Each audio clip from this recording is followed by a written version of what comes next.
بسم الله الرحمن الرحیم. ګرانو کتونکو دا وخت په مټه تانه مخه ته موجود یو. دلته کې د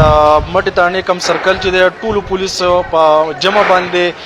یو پلیګ مارچ کو. د دې پلیګ مارچ مقصد چې د هغه په حواله باندې به د ډي اس پی سه مټه شوکت علي خان او دغه شان اس پی پر سواد چې د بغزاده خان داغه نه په تاسو هم کو دا مارچ یو د شوروشه او د دې سره چې د نو په دې د مټي نواله د چوپریاله پورې د چوپریال نواله واپس تر مټه پورې په ګڼ شمیر باندې پولیس چې دی پاکه شرکتو کو په دې مارچ کې نو مختلف د تانو سچوز چې هغه بکه موجودو نو راځي دا غوښنه پښتنه کو چې په دې حواله باندې هغه سوال دا خو یو فلیګ مارچو او د دې مختلف مقاصد یو خو څنګه ډي اس پی سي وایي چې دا زمونږه د ډیوټي یو حصہ ده خو اصل کې د کې خو دامي چې خپل سترنث خو وي د کې دامي چې په دې کې کوم خلک چې ټنسي کو غریبانان دي کو بوډاګان دي کو زنانه دي هغه ورته ډېر په یو ښه نظر باندې ګوري هغه جرایم په او سره چې د نظر کېږي او سلو سره چتيږي او بل چې دا خو یو حکومتي ریټ هم قائمول دي کنه چې حکومتي ریټ شته کوم چریدا سه عناصر یې چې هغه سکول وړي کو هغه لینډ مافیا کو هغه ډرګ دغوالي کو هغه نور سودخوري یا هر قسمه جرایم چې په داو کې چې هغه مطلب دا چې د چړې سوکا وویني چې ورې پولیس شته او خبردار دي او بیدار دي.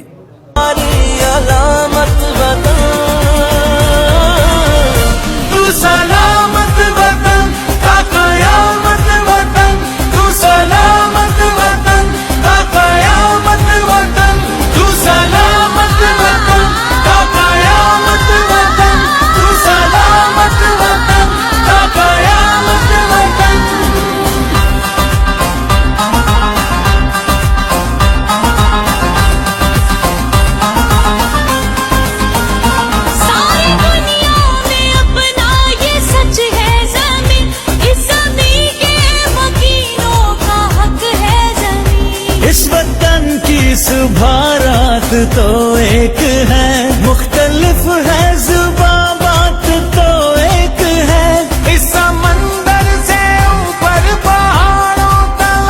चलते कश्मीर के सब चनारों तक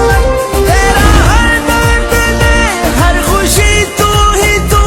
इस जहां में हमारी अलामत वतन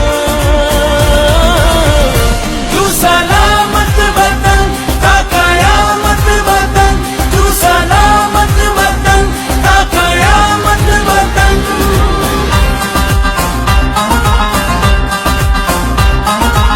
چونکه تاسو معلومه ده چې زمونږ هم دلته نوی پوسټینګ شوی دی او درېیمه څلورمه ورځ نو زمونږ سره د ایلیټ کمانډوز نه فري وه د کالاکوټ تک تاڼې نه فري وه د چوپریال وه د مټې وه د سچوګان صاحبانو اس پی صاحب راغلی و چونکې هغو څه مصروفیاتو په وجه دلته په آفس کې او دا خو د علاقې نه یو فلیګ مارچ دی نه په عوام کې یو ښه تاثر پرېوځي او موږ د خپله ایریا هم کته علاقه هم کته او د پولیس دلته د دې سره مورال ښه کېږي نو په داسې خاص دغه باندې موږ د خپلې علاقې وزټ وکړو د پولیس موجودګي پکې ظاهره شوه او موږ د خپلې علاقې یو شارټ داسې فلیګ مارچ وکړو دا زمونږ د فورسز د ټریننګ یوه حصه ده. انشاءالله دلته زمونږ سره نور هم ادر سیکیورټي ایجنسیز دي ادر سسټري ایجنسیز دي زمونږ د ټولو سره رابطه کې یو او زمونږ یو ښه دغه ده انشاءالله داسې څه حالات سره داس نشته او نه به وي او که نو زمونږ د مورال برابر ده او کومه چې د کې پی کې پولیس دي خیبر پښتونخوا نو همیشه هغه په مختلف سختو حالاتو کې ډېرې قربانیانې ورکړي الحمدلله نن سبا خو هغه حالات نه دي زموږ سره په دې کې مشران دي د قوم خلک دی هره طبقه ده او دا زموږ یو جاینټ ډیوټي ده موږ به امن او امان برقرار ساتو او داسې څه سیریس تھریټس یا ایشو دا خو چونکې د حفاظتي اقدامات دپاره دي داسې څه دغه نشته هغې نه بلکل روډونه تاسو ګورئ کولاو دي هغه یو سایډ ته پرتې دي نو دا خو زموږ یو انسدادي کاروایي ده الحمدلله داسې څه دغه نشته هر څه به کولاوي او دلته هسپتال دی دا مین روډونه دي چونکې د دې سیکیورټي د عوامو دا زموږ ذمه داري ده موږ به د ادنا نه ور د حالات پورې د هر یو دا زموږ ذمہواري ده چې موږ هغې ته سکیورټي ورکړو، امن او امان برقرار وساتو. دا د امن او امان پیش نظر دی. انشاءالله داسې څه تکلیف به د دې نه چاته نه انشاءالله. دا خو د مخکې نه موږ دلته په مدین سرکل کې د سیب په نګرانۍ کې پاتې یو. موږ 2.5 کاله تیر کړي دي. تاسو هلته معلومات کولی شئ. او دلته دي چې موږ راغلي نو انشاءالله سری دس ملکی حالات زمونږ بار حالات لکه داسې ټنس سچویشن موږ په هغې کې د منشیات پروشانو دپاره خو دلته موږ کلیر کټ سچوګان ساته او د سیب په نګرانۍ کې دا پیغام دی چې زموږ سره د هغو هېڅ ځای نشته، لهذا هغو دې په دې خپل توبه طایب شي او د متبادل د حلال روزۍ دغه دې وکړي، که نه زموږ په سرکل کې او بلکې په ټول سوات کې هېڅ قسم د هغو له نرم ګوشه نشته او هېڅ قسم دغه نشي کېدی.